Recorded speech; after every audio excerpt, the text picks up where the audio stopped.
Bum bum bum ba-dum bum bum bum Oh, bum mate, bum bum. Man, Man, man, man, man, man, man. Bum bum bum bum bum. Go on, let's join in. Money,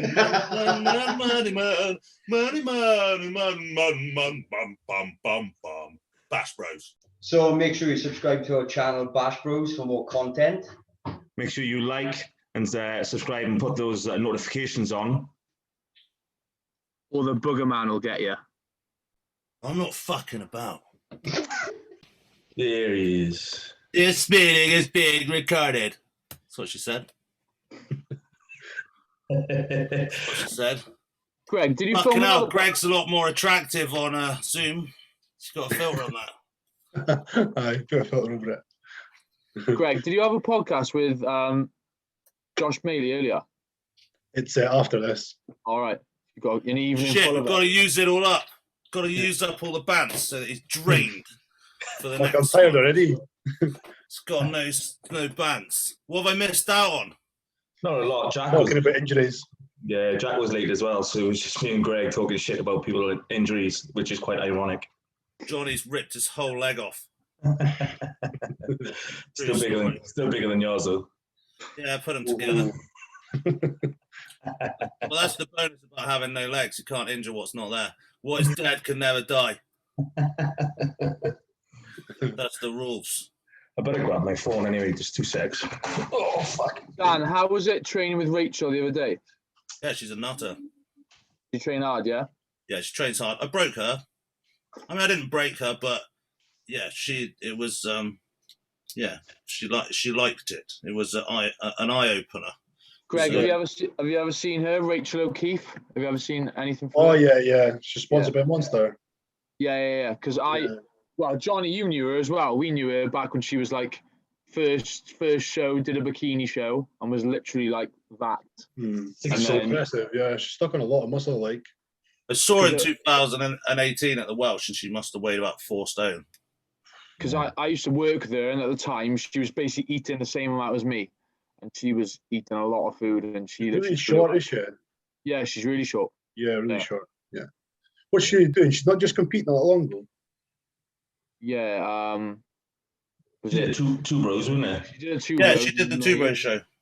Yeah. But I think she came in a bit too full. I didn't really discuss it with her, to be honest. What is But, she figure? But she did 2 shows, didn't she? She won one, and then she didn't place in the other. well, yeah, it was the qualifier, and then Oh, I don't know. I didn't know that. I thought they were just 2 separate shows. no, I'm pretty sure it was the qualifier, and then was it the British or something? British. Oh, this is what all confuses me: is that you get a pro qualifier in the UK and then instantly just think it's the British again. I don't understand. It's got like 15 Britishes like a year, unless you're NABA, and then you've got like one. Yeah. Like one. Yeah. Although NABA are going to do the British this year, apparently. So there you are. I think Nabo didn't anything this year. Yeah, they're gonna. They weren't, but they're going to do the UK as a qualifier for the British and do a late British in November. So there's some info for our listeners. If you do want to do a NABA show and become Mr. Britain, the greatest title in the world ever. Are they doing the uni this year? No. No, it doesn't look, because it would normally be November, wouldn't it? Mm. So I guess they're just going to keep it in the UK. Yeah. I reckon. It's actually crazy the amount of shows that have been thrown out this year compared to last year, because last year was just obviously just got fucking thrown down the toilet. But there's just been so many put this year, and like I've never even heard of half the fucking federations coming out now. Yeah, why haven't... Don't Why, get Dan started on that. Yeah, here we go. I see there's so many. I don't understand how a new federation was like, yeah, this is definitely the time to launch. We should definitely start a new federation now. Yeah, think of all the spectators we're not going to have. And like, what the fuck is going on? Hold on. She just put her vibrator up to 11. You're just not doing it for her, Dan. Huh? Just not doing it for her. Oh, well, mate, fucking... It's old news now, isn't it? Welcome back to Bash Bros Podcast, episode 44. We are joined by the Scottish Titan today. I'm not sure why Dan is shaking his head. Probably thinking of something. Because I was like, I didn't know Greg's name until like about 10 minutes ago, really. And when we'd been like talking about, I was like, yeah, Scottish Titan. I was like, yeah. That's actually his name. You know, it's like an Instagram. You're like, yeah, his actual name must be Titan. It's like you're BPN, isn't it? Yeah, everyone's like, Dan, who's that? Big Pill Natty. So yeah, this There is he Greg's is. page. If you don't already follow him, head over, give him a follow. One of the guys in the running for the pro card this year, but I'm sure he'll give us a rundown. So yeah, Greg, do us a favour, bud. Usual routine for us. Give us a rundown on your background, competition history, and your plans, I guess, going forward. Well, thank you very much for having me on, guys. Start off with. Yeah, I mean, I've been training for a good part of almost 10 years now, probably longer than that, but like probably seriously, I started when I was about 24. Did the very embarrassing route of going down the Miami Pro route and the WFF started with. I'll admit that. But Have you got any pictures of that? Have you got your pro card? Probably somewhere. Have you got your pro card though? No, mate, I was close. You haven't got your Miami pro card? Narrowly missed out. No. I don't know why I went down that route. It was just I just seen it like advertised so much, and I wasn't like totally clued up on the whole scene and even bodybuilding yet. I know I enjoyed training and I enjoyed like the whole structure of it all, and that was just something I wanted to do. So I went into the show and just kind of after that fell in love with like the competing side of things and wanted to make it more of my life. But then I took like a good part of 3 years off to kind of put on some size. Also met my wife in that time, so she was from Norway, so I did a lot of traveling back and forth from here to Norway, so it kind of took up a lot of my time. And then once she settled here with me and we got a house and stuff like that, I decided to kind of take a foot in the door with bodybuilding. And the first shows that I'd done were the PCA Scottish, and I won my class, then I went and won the overall. And then 2 weeks after that, I did the PCA UK, and it was a battle for the overall between me and Andy, which he's had on the other week. And he just tipped me off in that. So very first experience, obviously bodybuilding, that went very well. I had a great time, and obviously from that, just kind of the bug bit me even more. Then the year after that, obviously COVID hit. But I was very determined to still continue on that. I wanted to compete again, and I wanted to try and aim, obviously, from a pro card, which pretty much everybody at the top of the bodybuilding game wants to do.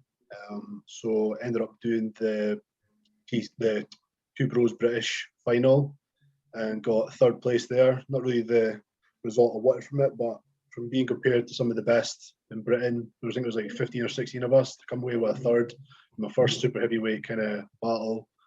Looking back at it, I'm actually pretty happy with it, and I guess it just kind of set him up for this year running. Went away, got a new coach, trained by JP, and we've made some great improvements over the last 5 to 6 months, and we're kind of in a good place to come back this year and hopefully take away a title and a pro card. So that's my competition history and up to date. I'm sure Dan's going to have something to say about that. What? Don't go me. No, it was short and snappy, straight to the top. Fucking no, he's in, but he's actually in with a chance. Unlike a lot of people that have done like a few shows and think they're gonna win a pro card and they're a bag of fucking tendons walking around with their sausage wallets out on Instagram. I'm very aware, obviously, you do need to serve your dues in bodybuilding, and I guess like the more shows you do, hopefully you just want to keep improving. But I mean, I could have competed a lot more, obviously, but I did spend obviously years and years trying to bring myself up to the standard I'm at now. I just didn't compete in that time, but I wish I did compete a bit more for a bit more stage time and a bit more experience. But I mean, I'm getting old in years now. I'm 32. This is kind of the time I want to get my pro card, and I don't say I don't want to keep challenging it until I'm like 35 plus. So I'm going to try put all my eggs in this basket now and see if I can get it. So we'll see how it turns out.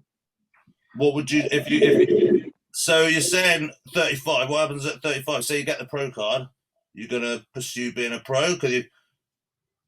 I mean, definitely, I'm not going to be one of these people who gets a pro card and walks away and just say like, yeah, I managed to get that. That's my end goal, because it's not. My end goal is obviously I want to compete like everybody. I mean, as ambitious as it sounds, I really do want to come away next year, put on the same kind of improvements I've made this year, and I want to be competitive at a pro stage if I get my pro card, and I want to obviously try and earn spots over the next 5 years to eventually try and make it to the I mean, that's everybody's goal. If you want to become a pro and you want to become a competitive super heavyweight in an open class, should be your end goal regardless. So that is pretty much where I want to be. I want to keep making massive improvements every year until I'm 35. I want to try be on the Olympia stage by the point I'm 35. Well, that's not Dan's goal. Dan's goal is just to stay alive when he's pro card and just not die. Anything that happens over that is a bonus. Yeah. Like that's like what it is. I don't really think this like far ahead. Like if I keep getting better, then I'll keep doing it.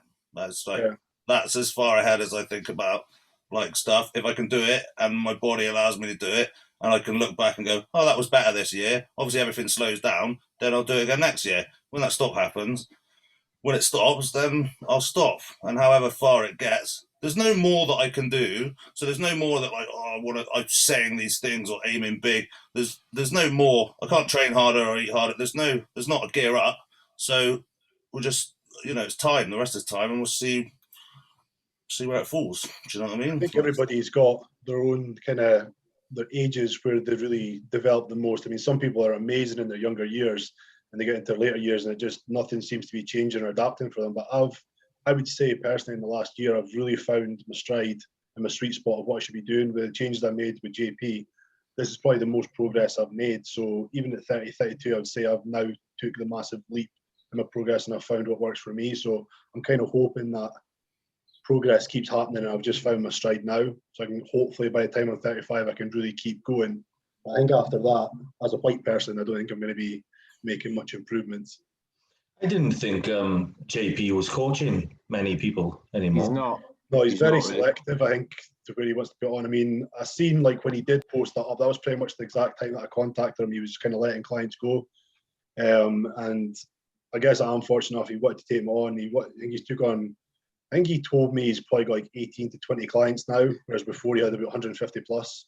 So he's really downsized massively. I think he's just got a lot of pros, like he has Jamie, he has Neil Curie that competing this weekend, and he's took on a good handful of amateurs he thinks probably do quite well. So I'm quite fortunate he took him on, and like I'm really happy that he has because I've made big improvements with him. That was one of the questions I got sent as well. What's the coaching been like? What were the sort of big changes? Because you have made a lot of improvements. So what were the major changes you had this year that you think has sort of attributed to the progress you've made? Up the trend. Honestly, I'll be genuinely honest. I think I just pushed the boat out a bit more. Obviously with Jordan, he's quite extreme the way he done stuff, but obviously he's not going to push that on his clients. But I mean, he really opened my eyes to like, if you want to be where you need to be, you're going to have to push the boat out a bit. It's like the risk you need to take. Obviously, you need to reap the rewards out of that. So the drugs weren't massive difference. They've probably put on the cusp of where the maximum would be before. But even at that, it didn't affect me massively. Like I felt great. My body weight pushed up hugely through that point. Food was at the highest it's ever been, but it was like the food really worked for me. As much like there's no person who's going to be pushing like 7,000 calories and going to be comfortable doing it. You're going to be very uncomfortable pushing that. Every day was a struggle. Every day was a slog. Every meal was a slog. But I got it done. I tried to treat it as it was a job. Like people need to go do whatever reports they need to do at their desk job. I looked at my meal as a job. I needed to get that down to complete my job of the day. Go train and sleep. Everything was that. It was just on point every day. And he just kind of put that into me like, this is what you need to do. And there's no excuse of not doing it. And it was just like, I was not as relaxed as I would be before. Like this, I was like determined, this is what I've got to do every day. And I ticked every day. It was like a box off. And it was like relentless consistency. And it just worked. And he just pushed like the envelope a little bit more on everything that I'd done. And it just seemed to pay off. Well, that's not what our viewers want to hear. That's not very exciting. No magic, nothing. Just doing the same shit every day. Yeah. Fuck this. How do I inject magic. that? There's no like top shelf trend. There was nothing like that. It was just general stuff. Well, fucking bullshit then. That's a letdown, Dan.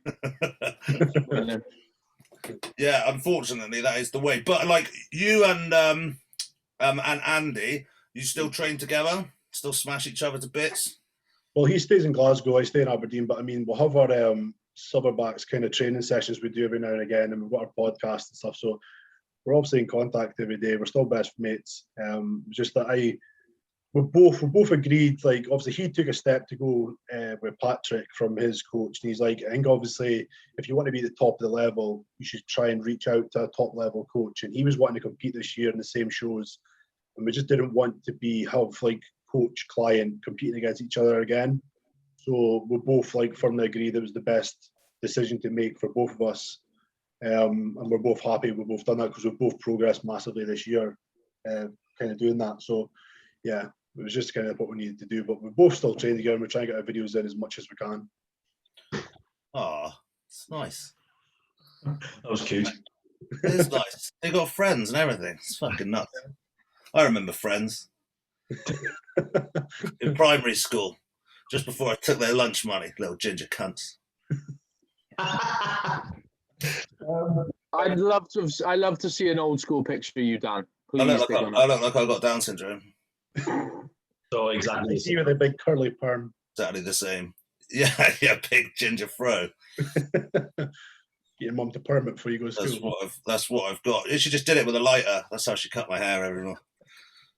So Greg, in terms of competitive season this year now, is it just the one show you got planned, or have you got a few?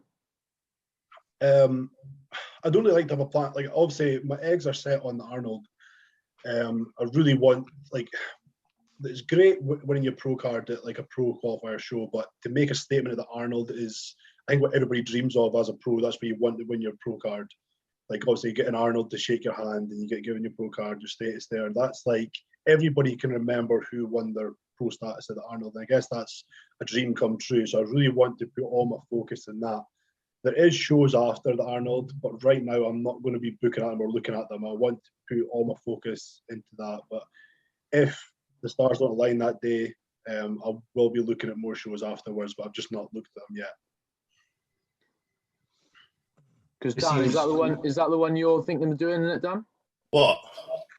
The Arnold. No, I don't compete anymore. Yeah, I'll be there in my pants. You wait till I'm in my pants, and then you're in the pants, and then we'll see. There's a man in the pants. Who else is doing it? There's loads of people. Everyone's doing it. Everybody, mate. Everybody. Everyone in the whole world. Even Max O'Connor's like gonna have a weekend off the booze and come and do it.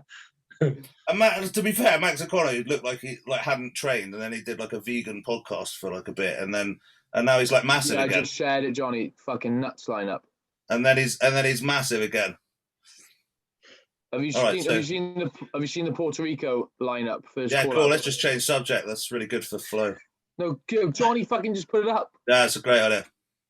Well, because you were great at holding flow. Fuck you, Dan. Yeah, it's great. Cool. Let's do that then. No, go on. Well, if you're talking about the Arnolds, who else is doing it? So no, it's cancelled. I just cancelled it now. Two of you. No, I just got a text through. Said, "Good, you're talking about someone else. It's over. Two bros." He just said you can all kiss your 10x fucking sponsorship goodbye. It's over. You're all dead. What did it say? Johnny's dead to me. I hope his hamstring rots away. Fuck. Steve. He watches this live, I hear. What? He watches this live stream. Right. Okay. I don't know what you mean. You know what live is? It's like whilst it's recorded. It's not. Yeah. But you watch a football game, it's like live. Yeah, I get it. Fuck's sake, Dan. It's good. Fucking hell. Unfortunately, Jamie didn't get top 5 by the looks of things. Well, no, because the caliber in the show was outstanding. Really, if you look at that first call out, they'd all be like top 2, top 3 in all shows. Who's in the middle? Akeem. Is it Akeem? Hassan. Hassan's legs are absolutely ridiculous. Like, ridiculous. They can't get glutes and hamstrings in though. Yeah, that's the problem. They're like spheres. There must be an issue somewhere because he's dieting on like protein and veg. That's it, and he can't get his quads in. Like I don't know. I generally don't think mine would come in dieting on just protein either. My body would look like a bag of shit. Yeah, do you think maybe that's potentially what it is, that he hasn't got enough sort of carbs in him for it to happen? I don't know. Potentially, because when you see him hit some shots, like he looks like nothing. He looks like water. And then as soon as he tenses, it's just something comes to life. There's something just not popping somewhere. But I mean, like the amount of skin hanging about his glutes and hamstrings, there's something not full. There's something not working right. So I don't know. Let's see if I can share the thing on the screen now. But yeah, in terms of conditioning, Greg, that's something you don't really sort of struggle with, especially like lower body conditioning. Has that always been the case? Have you always been able to sort of get in condition, or is it something you've sort of learned to love, getting into the dark ends of prep? I think it's a personal thing. Like I don't like, obviously you can only know how you feel, and like I know when I struggle. Like it's either I'm not or I'm fucking on my ass. So, and I usually go through that like a lot.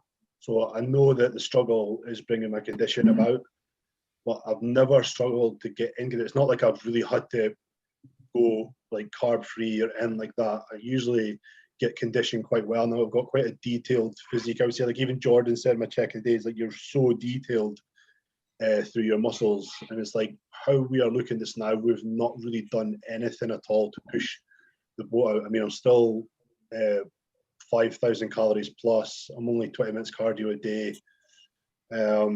There's no fat burners and nothing like that. So to get where I'm at this now has been very easy. And even he's just like, he's actually asking me every single day, like, are you doing extra cardio? Are you doing extra steps? Are you doing extra stuff? Like, I'm doing exactly as you say. Like, he's like, I don't understand how we're looking, we're not doing anything. So I think when we do start pushing the boat out, I think the condition will be the best this year, I would say. So it'd be very Do you struggle when bulking? I used to really struggle to push my body weight up, but like I said, Jordan just kicked me in the ass this year and just says, like, this is how uncomfortable you've got to be. This is the level you've got to be eating at every single day. Don't miss a meal. This is the drugs we've got to be taking. And just like trained this hard all the fucking time. And like my body responded really well. So I think it was just a fact I just wasn't at 100% all the time doing it. And he's like, this is what you've got to do. It's very well speaking about it, but we see someone like at Jordan's level says, fucking do this. It's like, yes, sir. You go fucking do it. And it's like, you do see the rewards. But when someone like Jordan speaks to you and tells you to do it, you fucking do it. And it was just, when I'd done it, it was like, fucking hell, right? I've changed massively. And when you get that initial change, you're like, fuck, I like this. And you're really like, how much more can I get? And that's when you just keep going harder and harder to see how much more you can get from it. So, like before, we kind of treated the off season like it was actually like off, like kind of just like eating some bits, or were you just you didn't really know how fucked putting on real size like was? Because I mean, I got to that point as well. I was like thinking I was eating a lot and stuff like that, and then someone showed me like what actually eating a fucking lot is, and it was just disgusting. Like so I struggle pushing up, and it sounds like that's your focus, and then everyone has like a strength or a weakness, and it sounds like as soon as your gears lock, you just start coming down in weight. Yeah, I mean, like this is the first year I've treated an off season like a prep.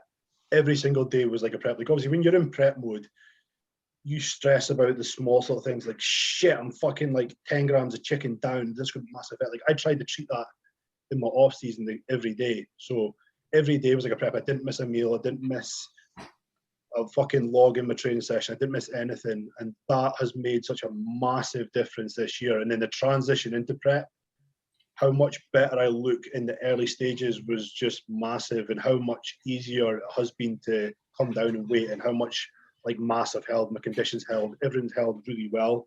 So it's just really, I was probably in about 80% in my off season before. Like, obviously I'm married, I've got kids, so like we'd go out and eat, we'd go and do things. I wouldn't pack my meals for that one day out. Stuff, just little things like that would add up. I would always have like orders in pizzas at the weekend, or I would have cakes here and there. But it's like this time I didn't do that. And like I said, it's just the benefits have been better this year, just how much transition into prep has been. Did you find you didn't even want to eat shit because you were just eating so much like normal food? Even if someone was like, should we get a pizza? You'd be like, oh, I'm all right, actually. I fucking hated food, like literally hated food. I couldn't wait to diet. I just was so uncomfortable all the fucking time. Like I couldn't feel my hands for like fucking 3 months. Mate, I'd rather prep. I'd rather prep. Oh mate, like sleeping at night, I'd wake up and I was literally like I've lost my limbs. I just couldn't feel like from my elbow down was gone, totally numb. There was just no blood flow going about my fucking hand. It was like at that point for like 2 months, like everyone was horrendously uncomfortable. But it was like George says, like this is where you've got to go. If you want to put on tissue, this is uncomfortable. This is where you've got to be. And it was just, I just had to do it. But like as much as uncomfortable it was, I'm glad I did do it because it's got me to where I need to be. And I'll happily do it again. So do you share the same kind of training methodology as Andy?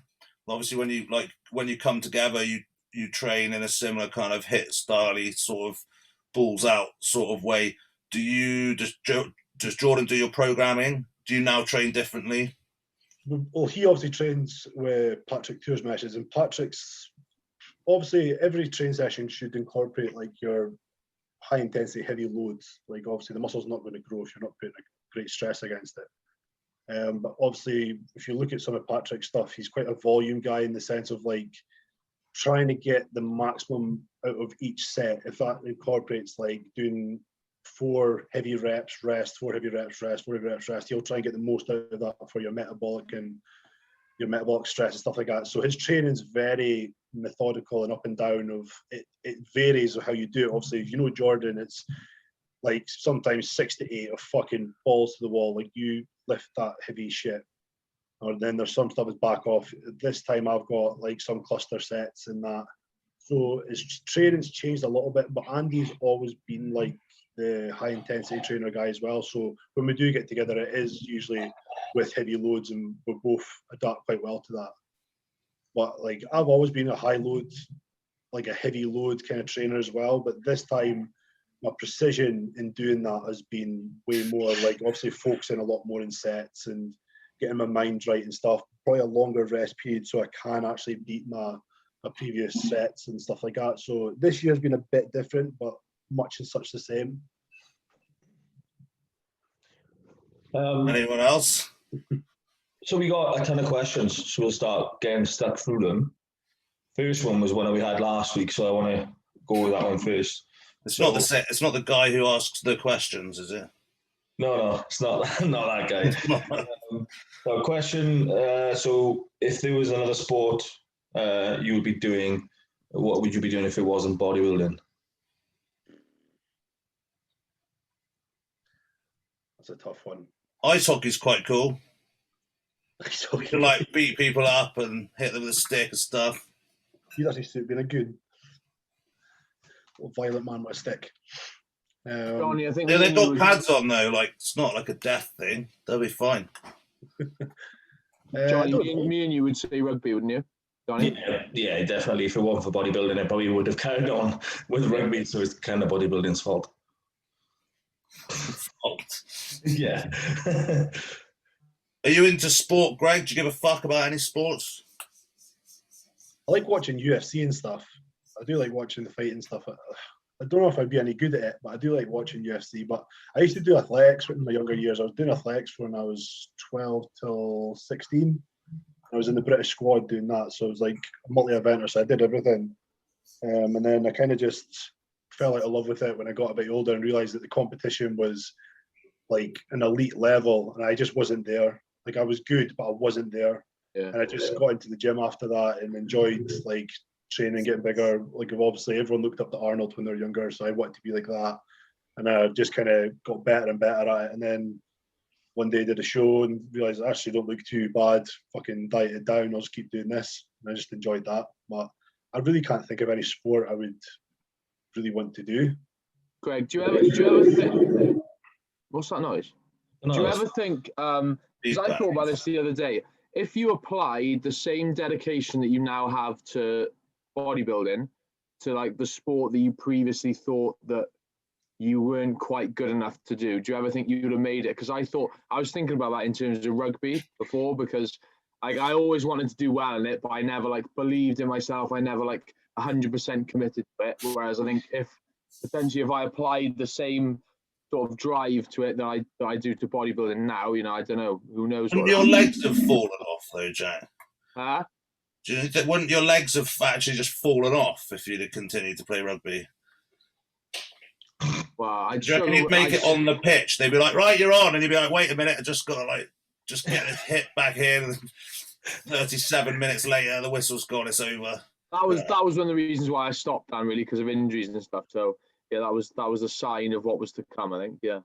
I generally don't think I would. I think the genetic component is massive in certain things. Like you probably see people at the gym, or you know people who are, I don't want to slag them, but they are not fucking like good at like going to the gym. They don't grow. They just don't look any different, and they fucking apply themselves every day. And I bet they eat boring as fuck meals 6 times a day, thinking it's going to make a difference. They're waiting for that day to happen. They've been doing that for years, 365 days a year, and they're still fucking waiting for that day. They're going to wake up and like, fucking hell, it's finally working. Just like some people like that just don't have the genetic component to change, or they can't apply themselves in training. Their muscles don't connect great. Their mind-muscle connection is not there. So I think the genetic component, as much as you want to apply yourself something, there has to be a genetic component to really see it through.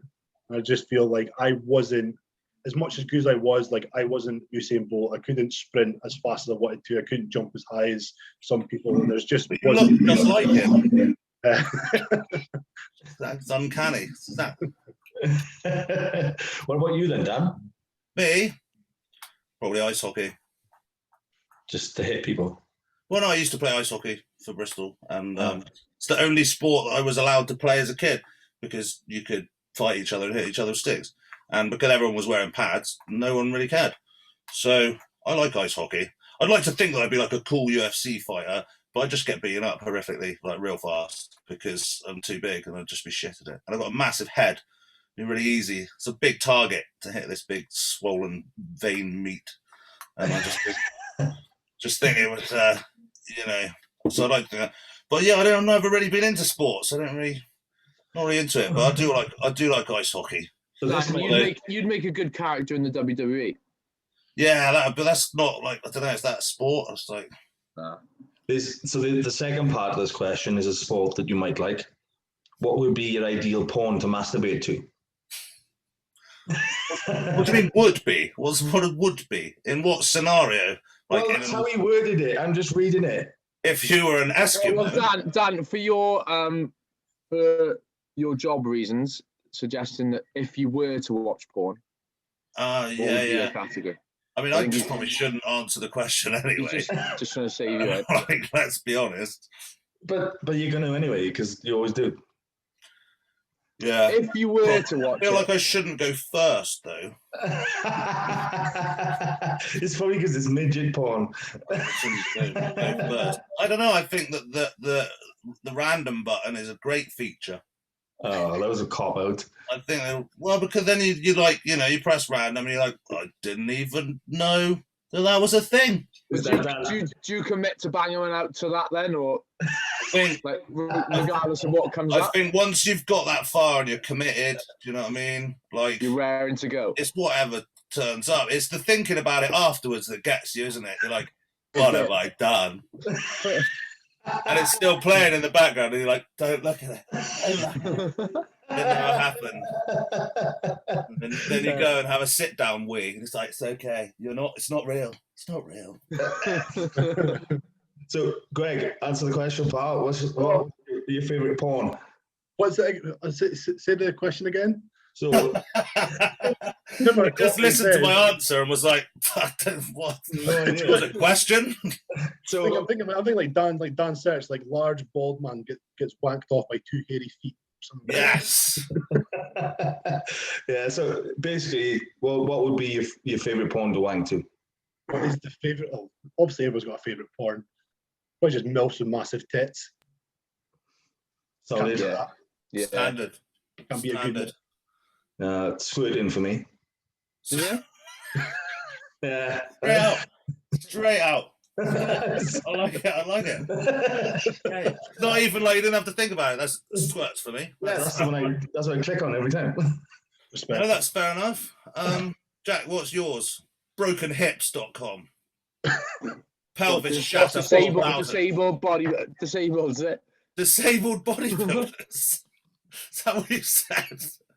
Amazing. You're just hanging out outside PCA. Dan, I'm surprised with the girls. Come with me, my children. Dan, with the girls we send each other regularly.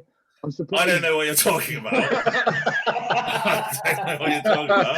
I'm surprised you're not on like muscular women. No, that's gotta be the top of yours. The fuck on. Alice, it's not real for a start. But we just play a little game, and it's called Hench or Hot, and we're trying to find the threshold of like where it is. But the thing is about the threshold is that it's gradually moving. It's got worse and worse. Yeah, and we're almost just men with pigtails now. Yeah, no, I've always been a bit. I have judged you a little bit for some of the pictures that we send in the group. I'm just testing out, just feeling out how everyone thinks, like I'm not too sure, but I'm like, maybe. Just to clarify, these are not clients, by the way. These are random photos. Yeah, absolutely. We find them on Instagram, it's not clients, no. We find them on Instagram, and we just try and find the threshold, I mean, it's worth mentioning that obviously these girls don't do it for our sexual attraction. I don't know about that, some of them. I'm just trying to like find. Did anyone watch Louis Theroux on female bodybuilding? Is that where your threshold is? Is that that's like literally a beard and pigtails. It's literally like that. If you haven't watched that one, it's very amusing. But yeah, I think we're just testing out. Just. Seeing how you feel, you get a bit older, get a bit looser. Like when the clit is bigger than your dick, that's like, I'm out. Yeah, it's done. Yeah, it's not hard for me. No. Oh, it exists. Right, I'm out. I am out. What, you don't have a penis that's an innie? I'm tagging out. It's supposed to go out? Shit. You don't know whether to lick it or suck it. Fuck's sake. I thought my testicles were just dreams in this sack. I didn't know that they actually had to physically exist. So, Dan, you are getting your job back, are you? I'm confused. He obviously doesn't value it that much with this conversation. So I don't think I've said anything wrong, really. I'm just saying, finding a threshold. Yeah, he hasn't. Like, I think I'm all right. No, I definitely get sacked if anyone in HR saw it. I'm just floating between enjoying myself and wondering whether I give a shit or not. We haven't been offered a new contract, which is a shame. But my contract finishes in July. I hope that we'll get another one, but we might not. But that's not why I talk filth on here. But it has, to be fair, it has definitely escalated. I was definitely more careful, like when we started. No. That's the reason this podcast has legs. From day one, you just didn't give a fuck. Oh God! It's like, the whole department are being laid off. The whole department are being laid off because they watched the podcast. The whole department. We're gonna have to let you go because Dan's got this really fucked up podcast where they don't even talk about bodybuilding. It's just about clits and fucking like shit like this. So yeah, but yeah. Well, you did 1 year of teaching and now you quit out. Couldn't take it. I haven't even done like a year of it. Like, I've been doing supply for the past. Oh, you did supply? Yeah. Oh, fuck that. No wonder you're out. But no, I did that for 2 years before doing my PGC anyway. Yeah, but that's different because you're actually like working towards it. You like have to do it for your PGC. Yeah, I get you. But like doing actual supply job is shit. So, all right. I thought you'd like had a job when you turn it down, but yeah, supply is definitely something you want to turn down. Fucking horrible. 7:30 in the morning, and you're like, cool. Where do you want to go? Oh, the other side of where I live. Cool. Yeah. What school is it? The shittest school ever. I wonder why they need a supply teacher. You get them. Oh, thank God you're here. The last one bled out of his eyes. He was so stressed. And he cried solidly for a month. He's actually still in the store cupboard. It's like, that is actually yeah, it's true. This was his tutor group. Good luck. And you're like, cool, is there any lesson plans? Yeah, they said they know what they're doing. I just get on with it. Go. So you go in after you've blocked the pencils. So the teacher says, "You know what you're doing?" "Yeah, fucking you in the arse, sir." "Oh, okay, cool. This is gonna go well." Fuck supply. Yeah. All right. Yeah. And I was a bit disappointed that you'd quit your teaching position, but yeah, supply is horrendous. So yeah, I'm with you on there. Good decision. Greg, with your job now, have you gone full time with the coaching? Yeah. Yeah. How's that going? All right, because that's a fairly recent thing, isn't it? Yeah, since November last year. Right. It was kind of humming and haying about it. And I had a job as well, but I realised if I wanted to put all my eggs in this basket this year, I wanted to give it 100% and at least say I did give it 100% and put everything into it. So what was your job before? I worked on oil and gas. I did petrofac training for offshore. So pretty much training people how to evacuate rigs, on the boats and the free fall off the rigs and stuff like that. So I was the mechanic, and there was 4 of us that worked the job. So it was we kind of maintenance all the boats and all stuff like that. But I'd worked in Baker Hughes and Aker Solutions and stuff before that, doing all the mechanical side of things for subsea and drilling tools. So I'm a mechanic to trade, but it wasn't what I wanted to do. I was pretty much going there every fucking day for just a paycheck. I didn't enjoy it. So I'm kind of glad I get to do this full time now. I get to spend more time at home and just put more energy and effort into bodybuilding side of things. And obviously it's kind of paid off massively this year, getting to put more time into it. Yeah, I find that I don't know. I like having the teaching thing and the things that draw me away from bodybuilding, to be honest. I like having the mental gap. So although I do have clients, I limit them, and I like having the time away, because really having, once you've trained, for me, it's 90 minutes, not much more, and I've packed all my meals. I get bored real fast. That's why Hollingshead started rollerblading. It was do you remember he started becoming a hip hop producer for about a month? Started making some beats, and then he went, and then there was rollerblading. It's because I don't know. I feel now he's a gamer, isn't he? He's a professional gamer. I don't know. I find it hard to just do one thing, but then as well, I can't do things like nap. My goal every day is to have a nap, and I haven't had a nap since I was about 9 years old. But every day in my mind, I'm this is the day I'm going to have. I've got kids. I'll never get to nap. Yeah, to be fair. I got a smash in the face with a toy if I don't even shut my eyes. Why do kids do that? I don't have any kids, but why kids if you're asleep, they're "Why are you asleep? Why are you asleep?" Because they're just needing attention. They need you present in the room. Do you ever dead? Are you awake? Do you just? I just think maybe every now and again at midnight you should just creep upstairs and just return the favour. Yeah, see, fucking annoying, isn't it? Actually, you go to jail for that, but yeah.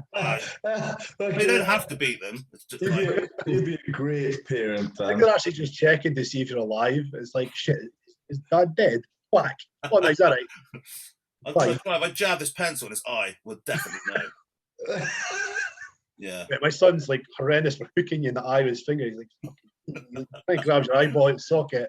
It's a decent move. It's a decent move at poking the eye. I'll do him well in school, but it's just a hook your eyeball out. He's you don't need that. So next question. Have you ever seen any fighting backstage or after a show between other bodybuilders? Well, this sounds like you have. That's a yes. I wouldn't say fighting, but there's in the British last year, me and Arnold Hudson and Conan that speak about it, but the guy that came across from Rome or wherever it was, he came second, but he was fucking fuming. He never got first. He was totally 100% sure he was first, and he just was not happy. He was the fucking fury rage on his face, and he didn't want to shake anybody's hand. He didn't want to speak to anybody. He was marching about backstage before we went on he was going to fucking war. And we were all having a bit of a laugh and a joke, and we're shaking each other's hand, getting to know each other, and we're just trying to be friendly to him because obviously he wasn't from here, and he was just fuck off, and he was just walking about, didn't want to speak to anybody. He was just let's go on fucking stage and do this. And I was if that's your mindset, that's fair enough, mate, but we're not like that. And he just kind of got on, and when he didn't get first, he was very upset, and he was like, "I'm wanting to come back and fucking beat you." So that's why he came back at the event leader, and obviously ended up winning his pro card. But on the day, he didn't get it, and it was because I think if somebody pushed his button the wrong way, he was going to be throwing some fists. But other than that, I've never seen anything else backstage. Well, I'm glad I wasn't there. You would have railed him right up. I've definitely been like, oh, he looks annoyed. Let's prod him and see if he explains. Oh no, Italian man. He was very angry, but yeah, like I think everybody went to Five Guys after that show, and like we were all kind of chatting and shaking each other's hands, saying well done, so on, and we should meet up for a training session. He was just standing there fucking fizzing. Like everybody was kind of chilled out by that point, and like he just wasn't, and it just kind of ended up he got the name the angry Italian. Was that the show that Paul Latham won his pro card at? Yeah. And was he super and Connor beat him in his class? Was that what happened? Connor was obviously my class. Connor beat him, didn't he? Yeah, Connor won our class. He didn't beat him in that one. He won the overall. Which class was he? Oh, so he got beaten by Paul, did he? Yeah, in the overall, yeah. No, but which class was he in to get to the overall? I think he would have been the light heavies. Okay. Yeah, light heavies. Maybe the heavies. I don't know. Wonderful. What a legend. Just come out and be like, fuck everyone. But to be fair, he did come back and then just win it. So yeah. Sometimes being a cunt works. Yeah. So you can train with one song on repeat for the rest of your training days. What song is it? These questions are getting quite good, actually. Oh God. There's actually a song I put on before all my big lifts. It would probably be that. Have you ever watched Vikings? Yeah.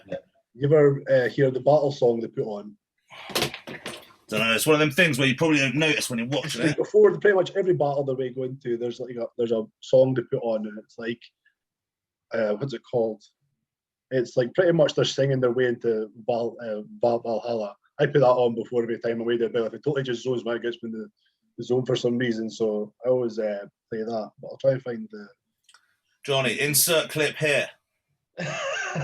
Yeah, we all know what my editing skills are like. Okay, insert clip here. I'll send you a video and I can sing it, and then we'll put it up so it doesn't infringe copyright. Then we'll send it to Greg, and then he can play that before. And definitely get hyped. You've heard like our what is it, 3.5 Men or whatever it singing, so yeah, can only get better from there. What about yours, Jack? Come on, I think this is a good question. Oh. I don't know for what for. I don't think I can name one off the top of my head. I don't think I can. Johnny? Maybe if you come back to me, I could. Probably Breaking Benjamin. Yeah. So Cold, maybe something along those lines. Something that's just going to get me a little bit emotional, but not like wanting to cry. Like, I think they're a solid shout for a band. I think, yeah. It has to be when training, so it's definitely a training one, then, isn't it? Dan, what do you even listen to? I don't even know. What do I listen to for fun? To train to? Oh, me, like basically like 90s hip hop about murdering people. Like that's my thing. Because that's you to a T. Like like bitches and blunts and fucking nines and all that. I think there's like always people that have either the 90s hip hop or they're like fucking like five finger death punch and Slipknot. Like one of the two. Like whoever likes that, don't like that one. Whoever likes that one, hates that one. Yeah. Always the same. I do like a bit of metal, but I don't know. I guess I didn't really listen to that sort of metal when I was a kid. So I don't know. Just too many kick drums. Yeah. It's too many. I never got into metal until I got into lifting, and it was like you realise like what the fuck they're singing about when you start doing sets. Dan, can you do the kick drum again for us? Like that. Just doing like fucking.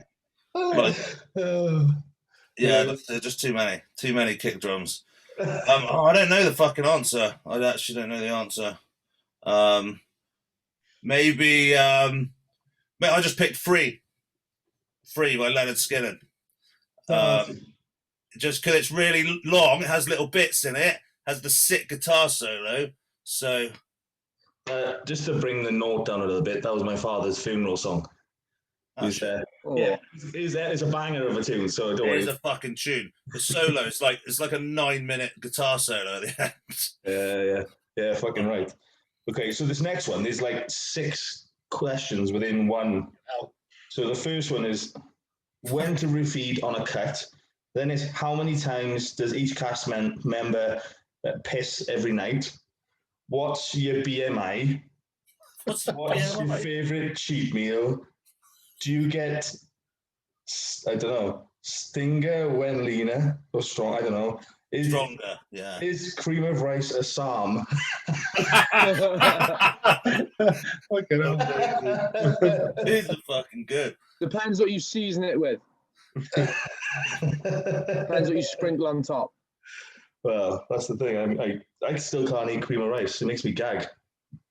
It's well, yeah. You just need to find the right video that tells you how to make it, and then you'll be fine. Which fucking gimp would do one of them? Yeah, what a fucking knob jockey. What was the first question? When to refeed on a cut? Go on then, Greg. Hit us up. When you're flat. Ah, yeah, but when you're actually flat, right? Not when you think you're flat, which is pretty much immediately.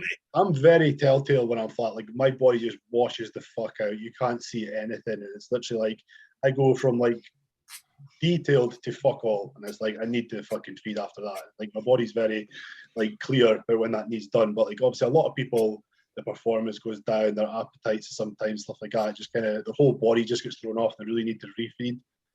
But everybody's different. But for me, it's just when I go fucking flat. I mean, like, if you want to get in condition, you're going to have to go flat. And it needs to happen. But I mean, obviously, you can only do that for so long before you start needing to fill your body back out. I found that probably like, well, it's not so much for me because I'd go flat and like it because it was hell and my face looked like it was going to drip off, like it was stuck on with candle wax, and I'm kind of into that. You know, when people ask you like, "Are you okay?" Like, but they ask you like, "Are you okay?" Like you're definitely dying of cancer. Yeah. And like, so like, I'm into that, wearing it in pride. You know, people are like, you know, giving me like discounts on the, you know, on the you know what I mean? Not even the Poppy Appeal guys asking me for money because he's like, okay. Yeah. Like, but having a coach as well, like to give that eye of like, you're not actually flat. Yeah. You're not flat. I think a coach's worst thing is when the client says, "I'm flat," and it's like, hint.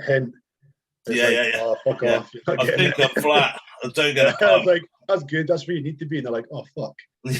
Yeah. I mean, I agree with that. Obviously, when you're flat, people indicate it differently.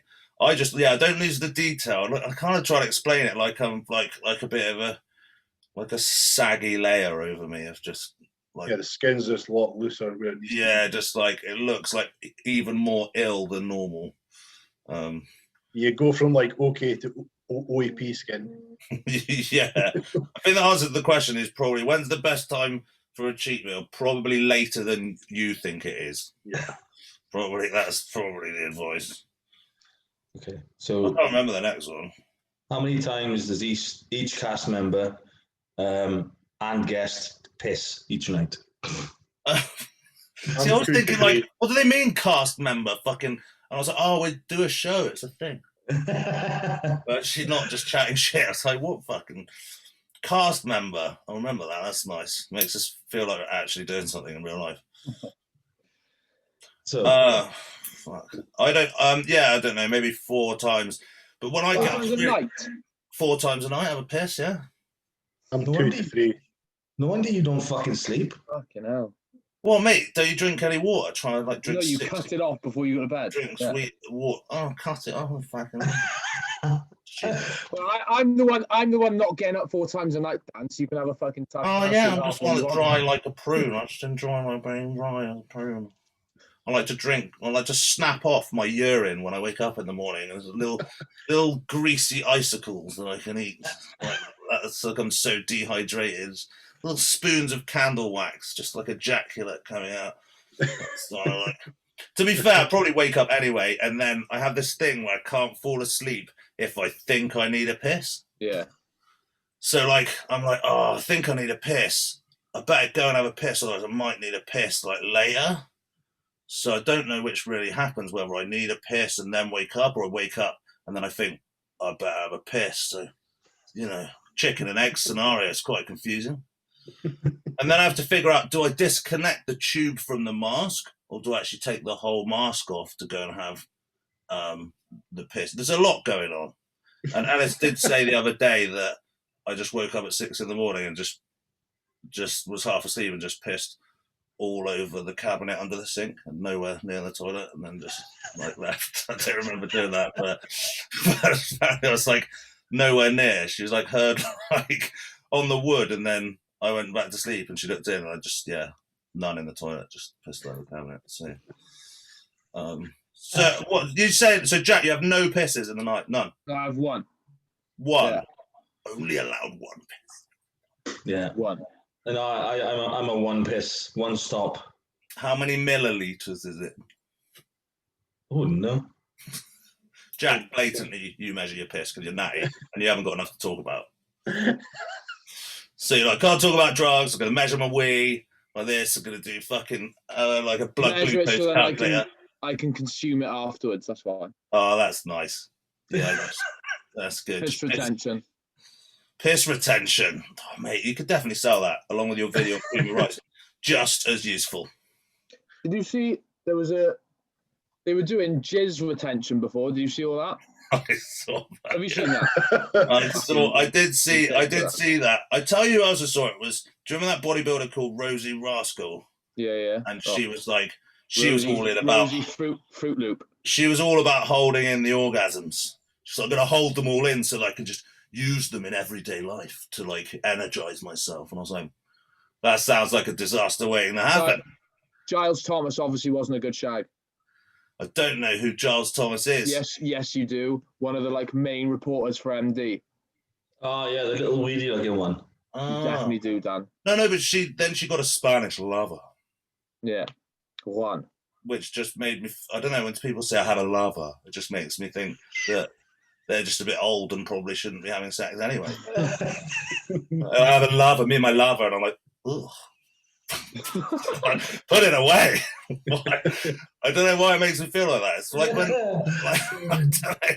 the word lover just makes me, oh god, fuck. You know I'm snipping that and putting it at the front. I don't know, there's some words like that fucking gets me. Also delicious. Oh fuck. A delicious I don't know what lover. it is about the word delicious. When someone's like, oh, I went and had a meal yesterday, it was delicious. I'm like, fuck off. Like, I've never ever eaten that. It sounds disgusting. You know, they say things like, in fact, my sister says, she says delicious, and then I was like, oh, delicious, fucking, you know, there was, or something else, oh, truffle oil. There's always truffle oil on it when it's delicious, or something, or there's like a lashing or something. There's never just sauce on it. It's sprigged or lashed or something. It's delicious, but fuck off. I don't know about that word. Fucks me off. Fuck, what are we talking about? Fucking hell, the word lovers. How many pisses a night? No, you got to hold in your orgasms. That's what it is. Yeah, you got to hold in your orgasms so that you can use them on the bench press. That's the real thing. Like, I don't know whether you can push your jizz back in though, because you know, like sometimes you got to let one out. Maybe you could put it back in.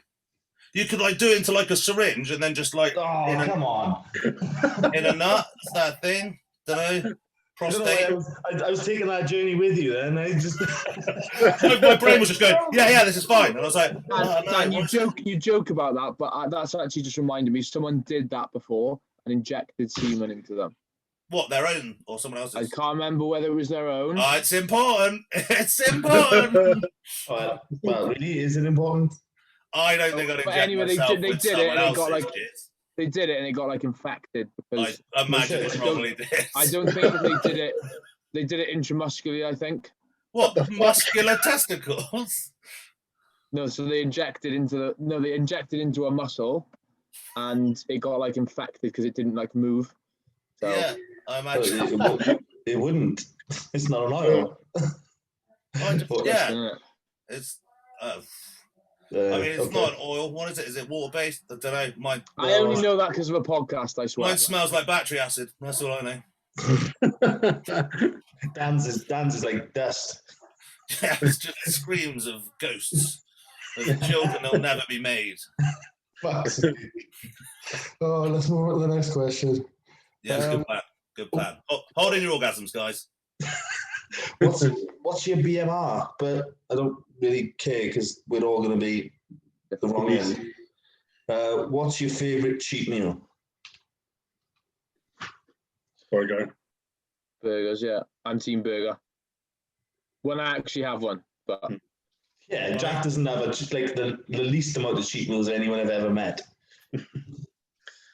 Burger. Do you know what mine is if I'm off season? not having the meal. Cider ice lolly. Cider ice lolly. Cider ice lolly. If I could choose when I'm off season, pick one meal, just swap it all for a fucking cider ice lolly. Oh, luscious. I'd trade it all in for a delicious. Delicious. Hey, Johnny, there's definitely a picture there. Delicious. Dan cider lolly, delicious.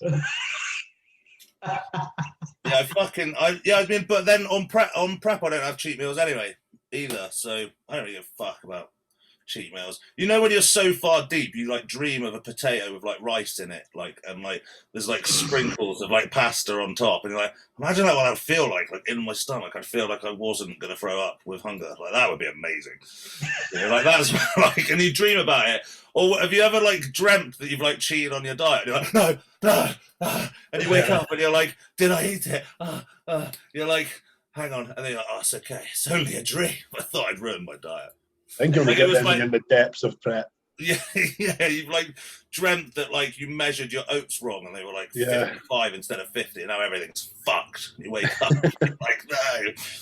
It's okay. It's so fucked up, the things you think. It's true, isn't it? Tragic. That is like a thing. That's not just, that is like a thing. Like, yeah. You know, like, there's stuff like in prep, you like fucking really, really want, you're like, I can't wait for prep to be over and have it, and you won't have it. Yeah. They do it all the time. There's so many things like, oh, I can't wait to have that. You get prep, it's like, fuck, I don't want that. Yeah. It's so strange. I always eat something like, something. I really like shit, like ham and cheese sandwiches. I do like shit. Eat my own shit. You paused at the wrong time. Maybe it was the right time. I like ham and cheese sandwiches, but they can't be good. Like no deli stuff. It has to be like really shit from like Tesco's meal deal. Like the Spanish ones that are dropped in puddles. Yes. Yeah. The ones you find at the shop and they're in a bag and they're all soggy. Yeah, that's the ones. Sweat. Luscious. Delicious. So, do you get stinger when leaner? I'm guessing you mean stronger. Stinger ringer. I'm probably going to assume the answer is initially maybe, but towards the arse end, no. I don't feel my strength dips that you, much. Johnny. It's not for me. I don't feel my strength dips massively. Like I could still knock out some PBs at like 4 weeks out. Like not as in like a machine press, but I've knocked out deadlifts PBs at 4 weeks out before. So I don't know. It just really depends. It depends how you're feeling that day. If things are still running well and body's adjusting well and stuff like that. But certain things I would cut away because I'm pretty scared at that point in prep. Like I wouldn't attempt bench or heavy fucking squats, or I probably wouldn't do deadlifts again. I was probably stupid at the time, but yeah, but most stuff you can progress quite well on until like the very, very end. You're probably trying to hold out. Yeah, probably like I'm alright until about a month out, and then I turn to absolute dog shit. Like literally just remember going to see Amp for like a week out or whatever, and like bent, like we did like incline bench, so it's like 2 plates. And I was like fucking dying, like absolutely fucked. I think at the beginning part I do usually get like stronger. Like now I'm stronger and I'm like my weights are going up each time I lift, but I know that's gonna like, I find like when I'm training, when I'm really big, like my training is sometimes shitter. So like, or volume has to be down even lower because like just carrying the side, even just doing the volume is so much harder. So sometimes it's like playing the balance. That's why I don't. You push up to the high weights. I don't like to stay there too long because actually my training gets worse. Like when it's like full up, and I don't know. People are like, I love training in off season. Like if I'm properly like 300 plus, I fucking hate training. I don't want to go to the fucking gym. I want to just lay in bed and cry.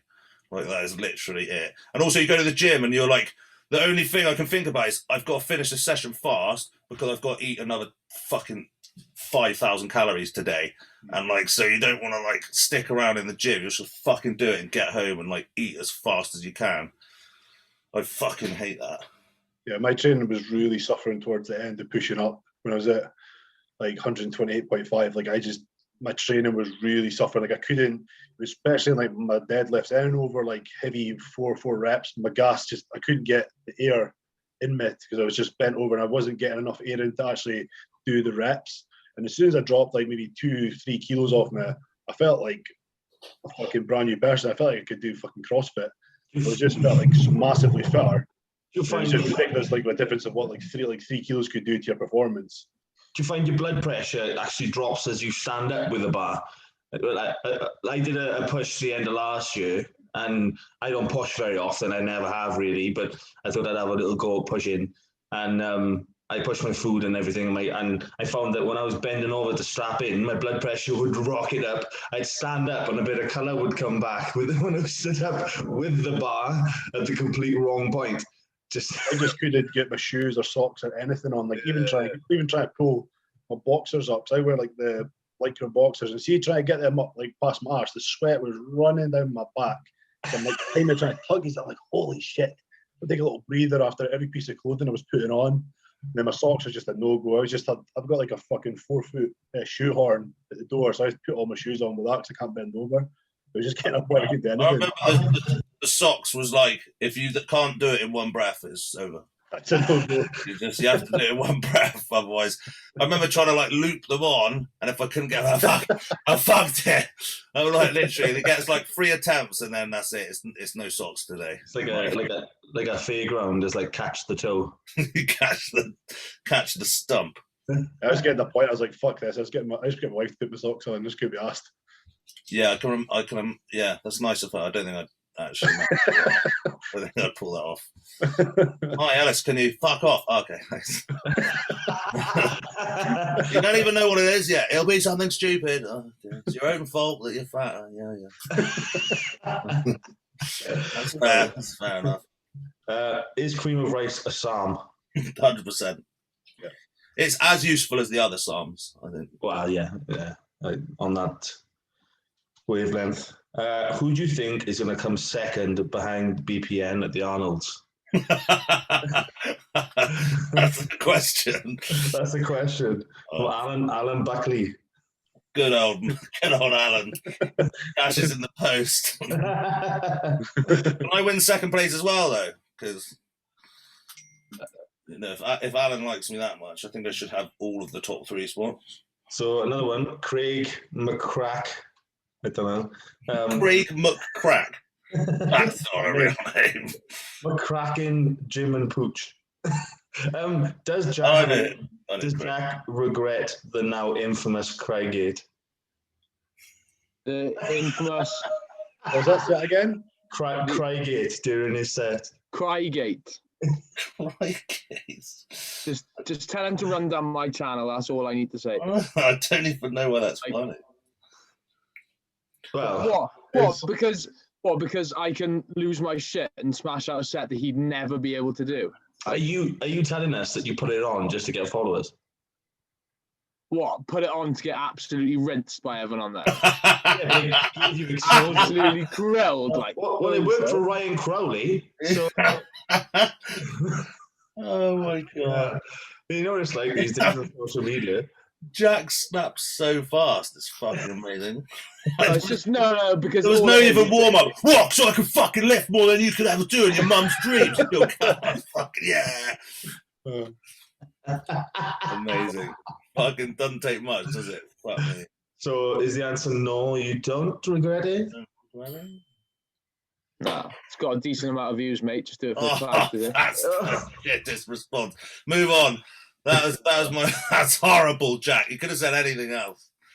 Right, Jack, you got any questions, pal? I think we're. No, but seriously, it wasn't for the clout. It wasn't for the clout. I don't believe you. Anyway, what you had some questions, I'm sure. No, I fired the first one over about JP, the changing in sort of training and stuff. So with talking of like off seasons and stuff now, based on the improvements you've made after this year, do you think you need to have another like big off season again? Do you think, or do you think you've near enough got what you need now?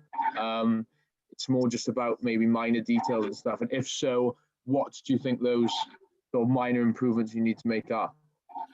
I think the leap from like a good amateur to competing as a pro is monumental. I mean, like looking at the competitive pros to who comes away winning their pro cards and amateur is just such a big leap. Me and John have already spoke about this, and he says like to be competitive, we're going to have to push you up to 310 pounds a year off season.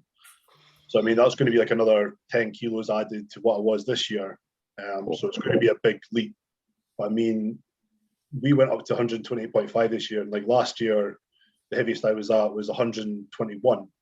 So we only worked together for 4 months in that space of time. So to do that in 4 months, that's quite good. So I do reckon I could do it with a good rebound after the show and then a good productive off season with that. I definitely think we could push up to 310. But I mean, that's like trying to be really competitive for my height at like a good pro level. How So, tall are you? 5'9". That's a fucking weight. I know. So that's pretty much wanting to be what James Hollinshead would kind of walk about. I mean, if you're wanting to be competitive as a pro, you're going to have to match the weights of these guys. But James Hollinshead, Is he? I think he's like 5'10". like, I don't know. He didn't look that much shorter than me. He's 5'11". Same. Anyway, yeah, that's a lot. Oh, You're like, what was Dorian 5'10", and his biggest photos ever were 310. So you've got to be the same size as Dorian, but bigger. They push up. I'm quite deceiving when you don't see me. I'm actually quite wide, so I think my frame could take it. I've still got a lot to fill, so I do think it can be done. I think the 310 would be a big ask in the next season, but I mean, Jordan sets his goals high. I mean, I do as well. I mean, we would push to do it, but I think anything over 300 pounds is going to be quite good for my height. So it's something we can do. It's something we're definitely going to be working on. But I think obviously to be competitive, I think this year I've got the size to be competitive on the amateur level to become pro. But next year I think the boat has to be pushed out even more, obviously, to be competitive again. Do we have to put like a forfeit between Dan and Greg then? A forfeit, like what? The loser gets a reach round or something. I mean, my door. That's it. Oh, I'm professional, Johnny. Maybe the forfeit's arrived. It's that Thai bride that finally Pornhub's been promising him. Finally arrived. What a legend. What's the heaviest you got up to, Dan? 316. Okay. In the morning. 6 foot. Over 6 foot, yeah. I'm over 6 foot. Dan, do you have that in pictures though? I have 310 in pictures, I think. Is it like I have 310 on Instagram in pictures. Without a top on? Yeah, it's on my Instagram. I'm pretty sure it's 310. I've got close around there. The thing is, like this Instagram thing, like it's just like I post like I post a thing there. It's like I'm not when I'm like I hit a weight. I don't think I've posted. And then time goes by, and then I'm not trying. But yeah, I've got one pretty close on there. It must be pretty close. Didn't you remember that photo where you used like 8 ounces of sausage in 1 ounce case? What? Actually, it looked like it ate 8 ounces of sausage meat in a 1 ounce case. I mean, I'm sure it's a great insult, but you cut out. Oh, sorry, that's my internet. Anyway, let's get into the 5 top tips. I got people at my door asking to view my house because it's on the market. So what? Just randomly? Oh, yeah. They're robbers. They're robbers. Don't let them in. Like people make appointments to look at your house. No, they seem tidy enough, so I'm gonna have to let them in. Literally gonna rape you tonight. They're waiting. They're waiting outside, so let's get stuck into the. Just get them on the podcast, and then we can decide whether. Special guest. Yeah. I love it. All right, 5 top tits. That was good. That was better, that one. Yeah. Okay. Yeah, that was good. I'm working on it. It's a work in progress. We're almost there. So I don't know if you've made it this far in any of our podcasts, Greg, but basically 5 tips that you'd give to anyone watching. Doesn't have to be bodybuilding related. But yeah, we've had some pretty shit ones. So the bar's Really? not set. Yeah, it's not set. I've not got much to live up to then. No, there's nothing. There's no expectation here at all. Don't eat yellow snow. Yeah, we've had, that was it. That's been a common. That was a class. That's what your dad always tells you as a kid. Yeah. Get a job that's going to earn you. Well, stay in school and aim for a job that's going to earn you lots of money. If you're going to do bodybuilding, just learn that the key word you've got to stick to is consistency every day.